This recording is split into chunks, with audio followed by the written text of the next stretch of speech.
नमस्कार, मराठी अपडेट गुरु या यूट्यूब चॅनलवर मी ओमकार संपूर्ण महाराष्ट्रातील लाडक्या बहिणींचं आपल्या चॅनलवरती हार्दिक स्वागत करतो। महाराष्ट्रातील प्रत्येक लाडक्या बहिणींना खात्रीशीर माहिती देण्याचं काम आपल्या चॅनलवरती केलं जातं। मंत्री आदित्य तटकरे यांनी सांगितलेलंच आहे, आता ई-KYCची मुदतवाढ मिळणार नाही आहे आणि ई-KYC ही अंगणवाडी सेविका यांच्या पातळीवरती म्हणजेच लक्षात घ्या की अंगणवाडी सेविका यांच्या मार्फत स्थानिक पातळीवरती केली जाणार आहे। म्हणजेच लक्षात घ्या, काल ही घोषणा झाली, म्हणजेच लगेचच संपूर्ण महाराष्ट्रातील ज्या लाडक्या बहिणी आहेत अंगणवाडी सेविका यांच्याकडे विचारणा करत आहेत। पण लक्षात घ्या, अजून अंगणवाडी सेविका यांच्याकडे अजून तशी सूचना आलेली नाही आहे, त्यांना तसे फॉर्म आले नाही आहेत। थोडे दिवस तुम्हाला प्रतीक्षा करायची आहे।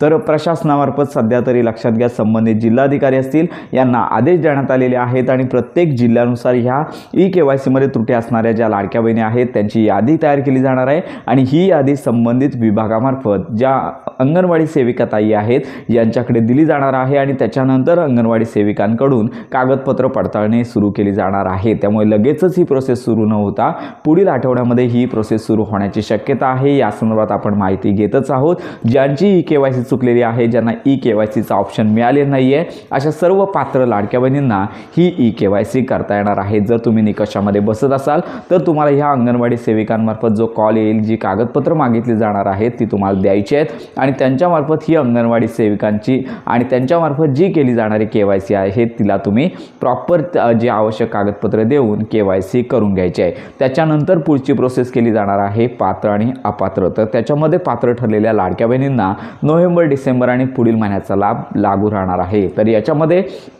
सगळ्यात महत्त्वाची बाब की कोणकोणती कागदपत्र लागणार आहेत।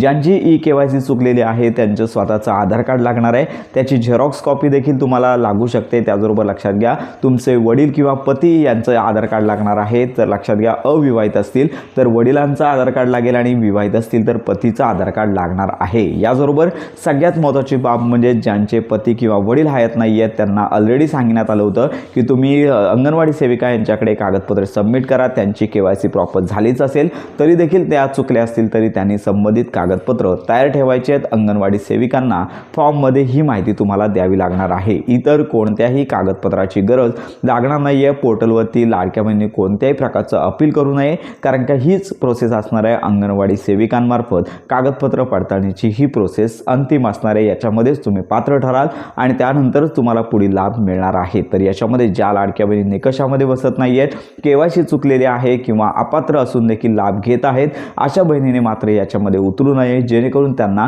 चुकीची माहिती दिल्यामुळे लक्षात घ्या की अपात्र ठरून पुन्हा वसुली लागू शकते।